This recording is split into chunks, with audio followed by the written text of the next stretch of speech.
Hello, and welcome to Opportunities for Ohioans with Disabilities presentation, Updated Provider Forms for 2022. This is an overview of our service report and provider forms. Thanks for joining us today. This is Melanie Seckler from the Provider and Contract Management Unit.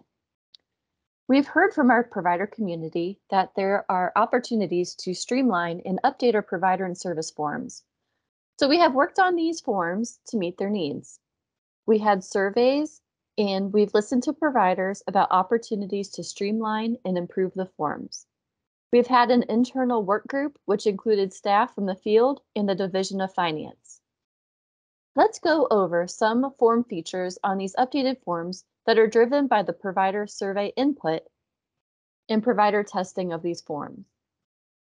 There's a feature across these forms that we call Green Means Go. What this means is that all required fields are colored green, so you can quickly, at a glance, find out which fields must be completed for any of the reports. This also helps when reviewing the forms before they're submitted to OOD. There's also helpful text for JAWS users, which notates which fields are required fields. The vocational training stipend is included on the forms, so there's no longer a separate form. This is a major streamlining of all the forms by having these two forms built into one. We've looked for lots of opportunities to consolidate forms. We've also looked for opportunities where forms could be completed in PDF rather than Excel. So you will see some new PDFs today. The job start and final verification is no longer on a separate form. And there's a new form for CBA rapid engagement incentives. So thanks again for joining us today. Our providers offer very valuable services which are required for Ohioans with disabilities to access and maintain employment and independence. We've really put a lot of effort into making these forms work better for you and still meet the needs of our counselors and individuals with disabilities. These forms help capture the services, and our counselors and coordinators make recommendations and use case planning based on these forms and reports. So now we're going to take a look at some of the forms and how they've changed and highlight some of those changes for you. And what we're going to do is start with those PDFs. The first thing, though, is the Service Informs crosswalk. This is labeled as form number 1 on OOD's website under provider forms. This document helps you determine which form to use. Some forms are used for multiple services. The services are listed in the third column.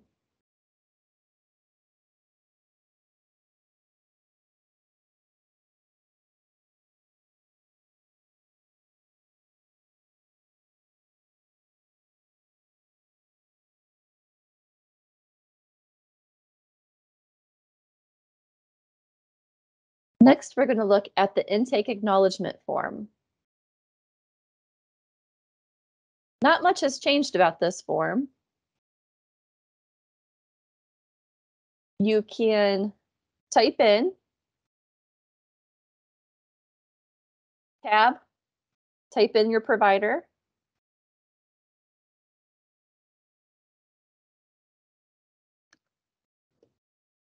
You can use the calendar function where it says date signed for individual signature. And then the date copy provided, you just can type in the date. The next form we're going to look at is Form 5, which is for job placement and job placement in the tiered services. So this is where we have the job starts and final verification built into the form. I'm going to zoom in here so you can see each section here. Again, you can type in and tab. There's a space for authorization number, provider invoice number. There's a drop down where you can select the service. And once you do that, it'll automatically fill in the total. If you have a bilingual rate, then you can click on that checkbox and it will add in the bilingual rate. And if you have a SAM fee, which is the service area modifier, that will automatically fill in based on what you put here on the second page. So if you select a SAM level 1, for instance, it will automatically calculate the SAM level here next to the bilingual rate and total it down here on the invoice total. Next, you have the invoice date, and you can either type in the date or use the calendar function. And then there's an area for service start date and service end date. And again, you can either type in those dates or use the calendar function. Another feature of the PDFs is that we have the font set to auto adjust. So if you have a lot that you need to type in, the font size will auto adjust so that it fits into the field.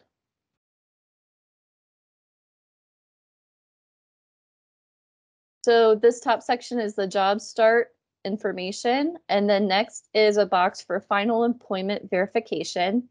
This section only needs to be completed if the service is a performance-based job development tier 3, 90-day premium, or supported employment job development tier 3, 90-day, or one of the 90-day premiums in order to confirm final verification of employment.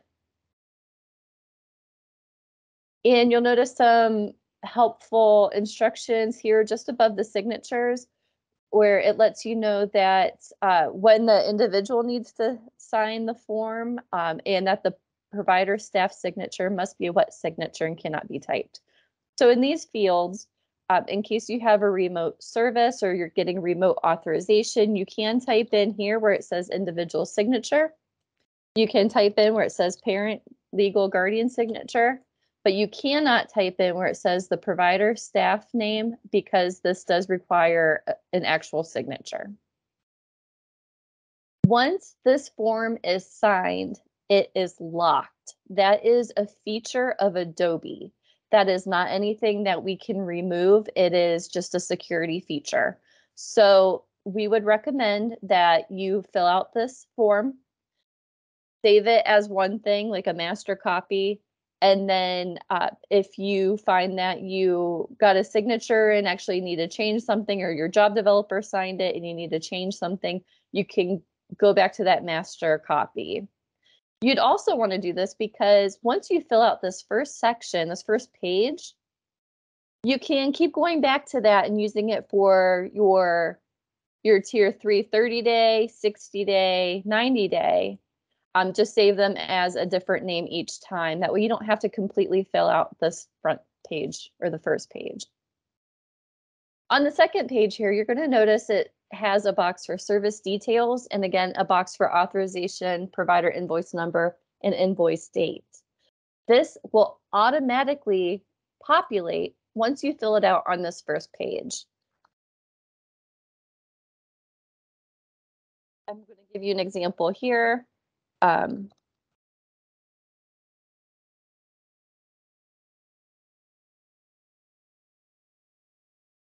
Just typing in some random numbers.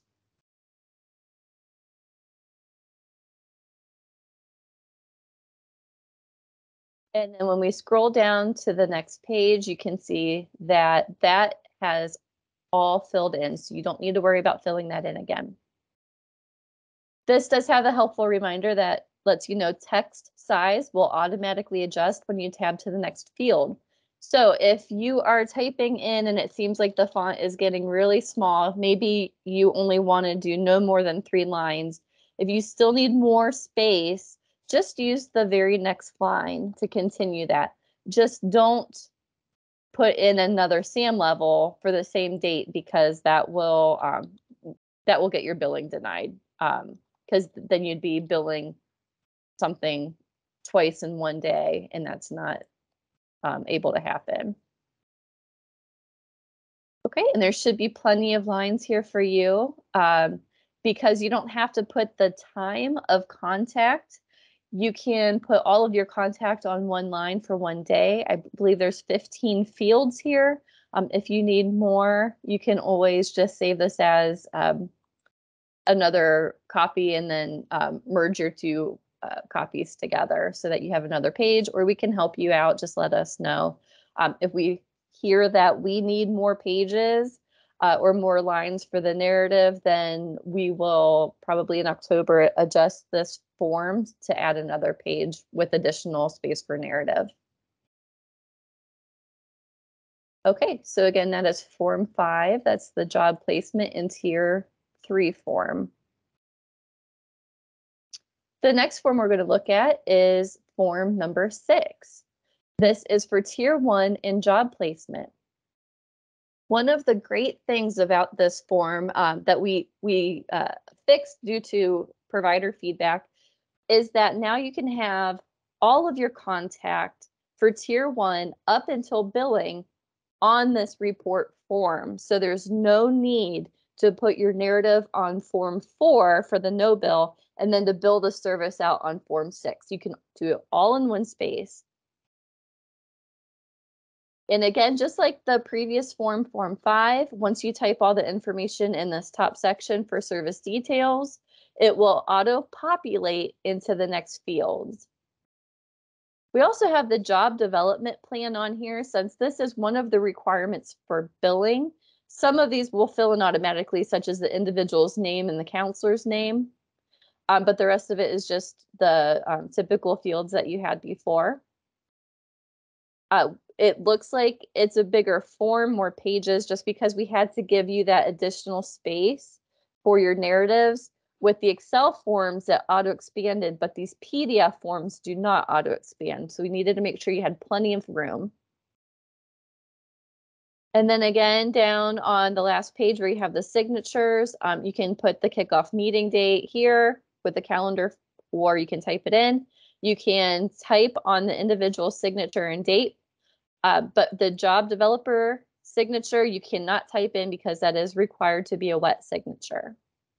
But going back up here, there are 2 pages for your narratives where you can type in the date if you have a SAM level, narrative, contact type.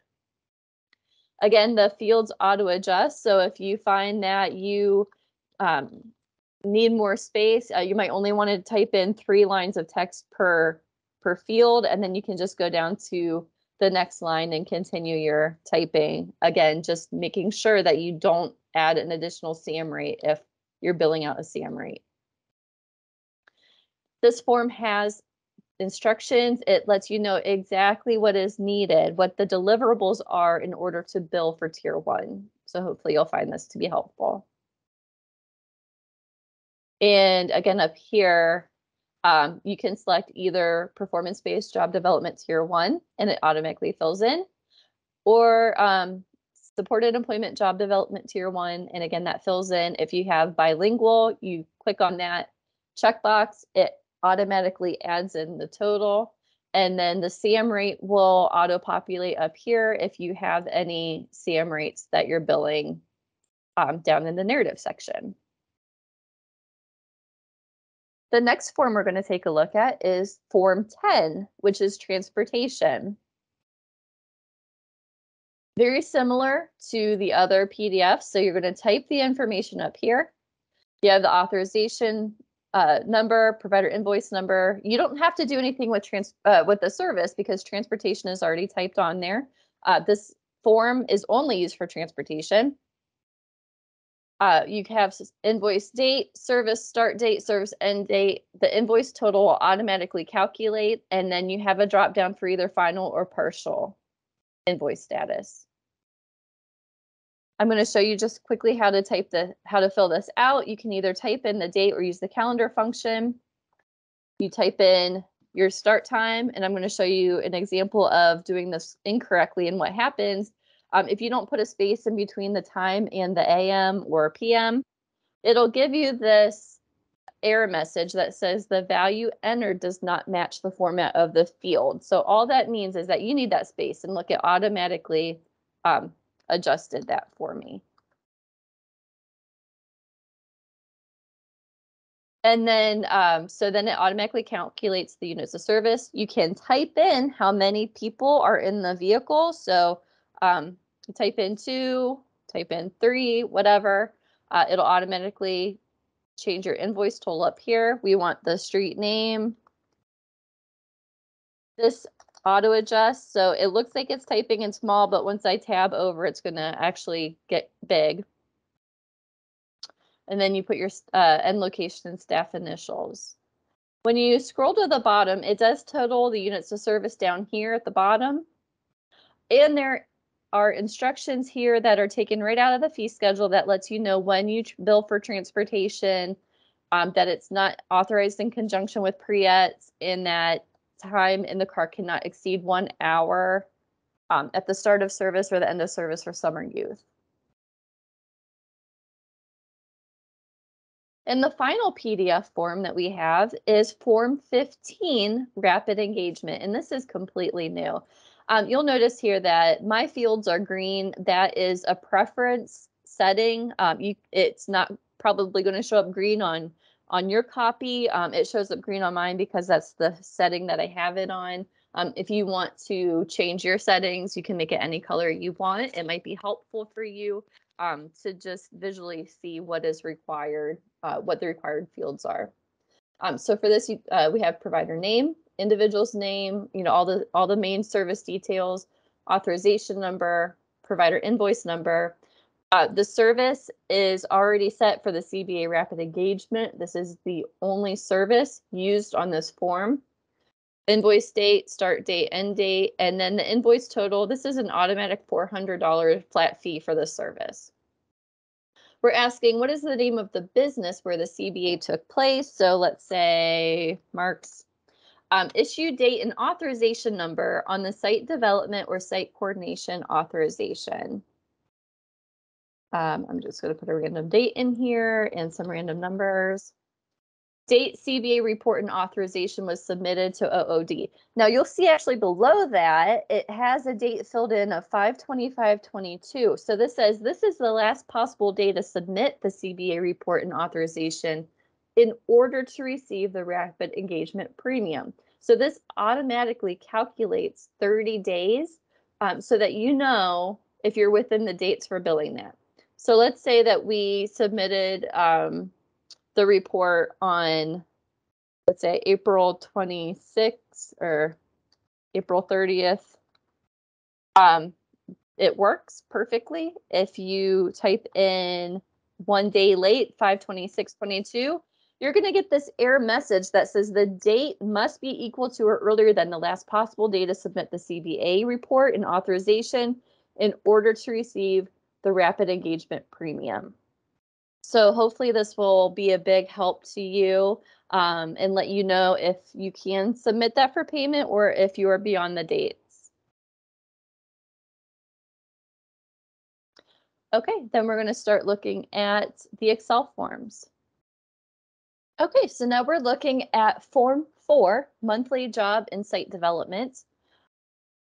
So there are 4 options here with the drop-down list. You're going to have job development units of service, monthly job development report, no bill, site coordination, and site development. There's also a second service option listed here. It says service description 2, but there's no drop down and this is blacked out. This is just here as a placeholder for the future. We want to have consistency with the form. So you're going to notice some of the, all of the Excel forms look the same, but maybe not all of the fields are being utilized. Another example here, it shows the vocational training stipend, but it's blacked out under column K. That's because none of the services listed on this form would qualify for VTS. So you don't have the option to actually type anything in there. Again, you'll notice green. So you want to make sure all of the green fields are filled out in order to make this form populate. On row 19 here, you want to type in the employment goal. You have the date, start time, end time, unbillable time. So that's if you had like a lunch break or a meal period, you can type that in there. Here's the drop down for your SAM rate. Anything that's red, like this total units, that will automatically calculate. So it's not green. It's not something that you would do anything with.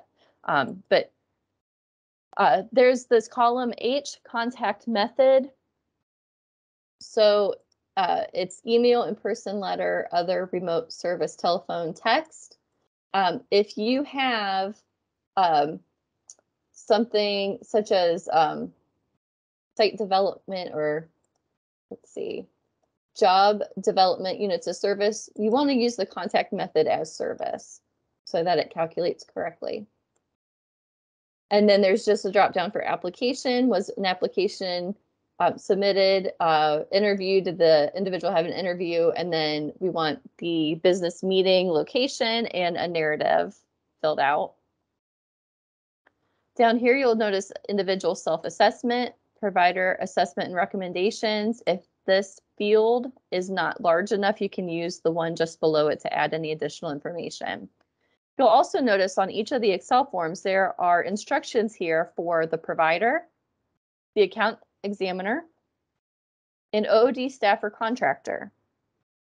So this is just a reminder if you want to read through it and make sure that what you filled out matches the requirements of this form, then if it does, then you're ready to bill. Down here at the bottom, we have different tabs. So one is for instructions. So there's specific instructions and common issues. And then there's a sample report. So one is for job development units of service. And the other sample report is for performance-based job development and supported employment job development. So you can use these as examples of maybe how to write your narrative or how to fill out each of these fields. Okay, and then the next form would be form number 7, which is general services. Now we have two different drop downs here. One is service description 1. This is for activities of daily living, career exploration, job seeking skills training, orientation mobility, rehab tech. And then the second line is for O&M site development. So if you're doing orientation mobility training, you can actually do that and the site development on the same form. You want to make sure you list out your service objectives here. And very similar to the other form, you just want to make sure that all of the green fields are filled out so that the form calculates correctly. And down at the bottom, you want to do the individual self-assessment, provider assessment recommendations, and note that the instructions are on the bottom. Make sure that you review the following information before you bill the report. On this form, you also have instructions and some sample reports. There's one for sample orientation mobility, one for sample rehab tech, and one for sample travel training. And this is an example of where site development and the orientation mobility training are on the same form. The next form we're going to look at is work activities and assessment. Again, you're going to have green fields. The service 1 dropdown is community-based assessment, job readiness, on-the-job supports, and work adjustment. A question we're getting a lot is for the contact method. So if you do have the service community-based assessment, make sure your contact method is service or else it will not calculate. You also want to make sure that you type in the vocational training stipend rate. So we left this at 0 so that we can use this form every year. We won't have to update the form every time the minimum wage changes. And again, you want to put the VTS rate, not the minimum wage. So if you put the current VTS, which is $1.07, it will calculate correctly. If you try to put anything higher than that, it's going to give you this error that says must be in $0 format, which so it's just not going to let you go any higher. So you just want to make sure you put the VTS in here. This has all of the same stuff. So the date, start time, end time. If you have any breaks, lunch breaks, you put the total minutes in here. It will automatically calculate the total units of service. There are drop-down menus here for behavioral indicators. So we're not doing a Likert scale anymore. We're not doing 1 through 5. We're doing percentages. for behavioral, job task quality and quantity. So there's 3 different columns here. You want to assign a percentage. You want to put in a narrative to say what they were doing, any quality, quantity issues, behavioral issues, what was the contact with the individual like. And then over here in column N, you have your interventions. Now, if you do have a service that requires a VTS, you want to make sure that this dropdown is yes. Instead of having a separate vocational training stipend form, it is now built in. So have you reviewed the vocational training stipend with the individual? Does the VTS only reflect the time the individual participated? Does the individual agree to the amount of the VTS? If the answer to all of that is yes, type in yes or do the drop down for yes, and then that will help the form calculate.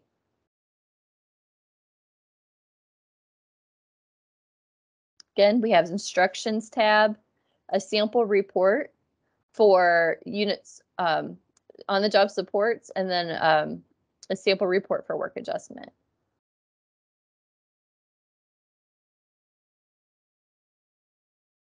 Okay, the next form is work incentives. This is form 12. Again, make sure that you complete all of the green. There is this is service description 1. We have it set to work incentives plan since there are no other services at this time associated with this form. You'll notice that service description 2 is blocked out and the VTS is blocked out because those are not applicable to this form either. Okay, just so you can see what this looks like, you're going to type in each of these sections. There are notes down here at the bottom, reminders. On another tab, there's a SSI calculation sheet, so you can fill this in as well. It's only required for SSI beneficiaries. Okay, and then there is a worksheet for Title II trial work and extended period of eligibility, and this is only required for SSDI beneficiaries. And then again, we have the instructions tab at the bottom, and you can see what the specific form instructions are and issues that you might come across if it's not calculating correctly.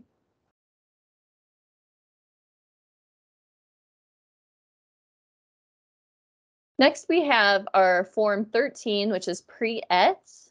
So there are 5 pre-ETS services, and you can find all of those in that service description 1 dropdown. With each of these services, you're going to notice that there's service activities in the narrative section, and these are a dropdown. So each of these options are specific to whichever service you select at the top. So if you selected counseling on post-secondary opportunities, you may have worked on the FAFSA process with your individual. So that is what you're going to select in the dropdown. And then you can put more of a narrative summary down here on row 52. That's a little bit more specific as to activities that you completed and your interaction with this individual. Okay, so again, you want to make sure everything in green is completed. There's an instruction tab again, and also a sample report. And in the sample report, you'll notice that this is highlighted where it says 0 units of service. It's not calculating because it's missing the staff initials. Once you type in staff initials, that will calculate and the top will calculate. It's just a helpful little reminder. We also have Form 14 for interpreting. In the service description, you have interpreting foreign language and interpreting sign language. Service description 2 is blocked out, and so is the vocational training stipend and bilingual supplement. Neither of those would apply for these services.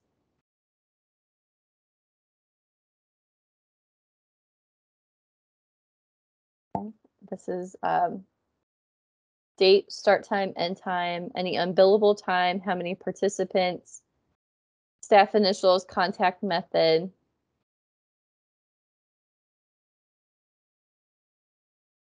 We have a printable report down here where it's not colored. It doesn't have any color. It's just black and white. If you want to type in that, it'll work the same way. We also have an instructions tab and a sample report. So you can see how that gets filled out.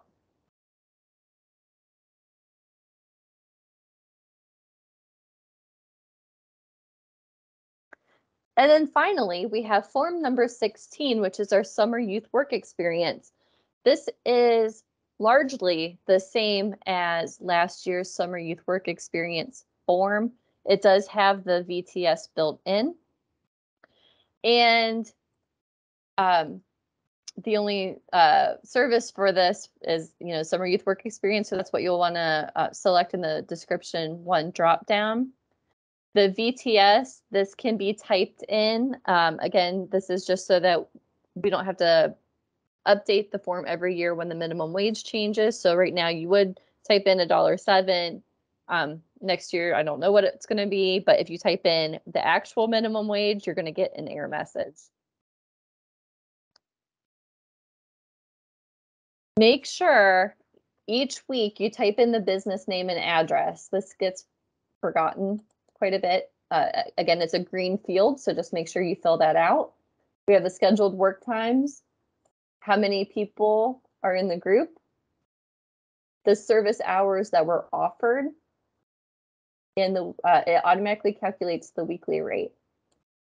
And then each of these is just for 1 week, each of these sections. So then we have, this is the first week, we have the second week here. Again, you want to make sure you fill out the business name and address, and so on.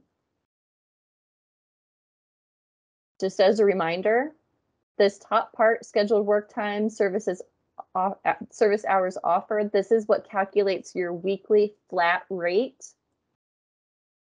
This bottom section here where it says individual timesheet for each week, that is how the individual gets paid for their time, the VTS.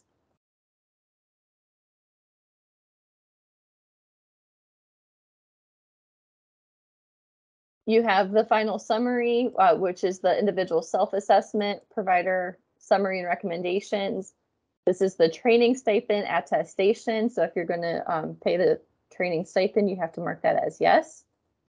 If all of these questions, all 3 are answered as yes.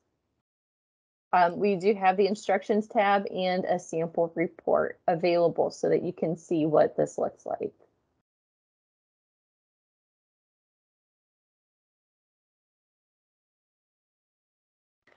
All right, so if you have a specific case question, contact the referring counselor or coordinator.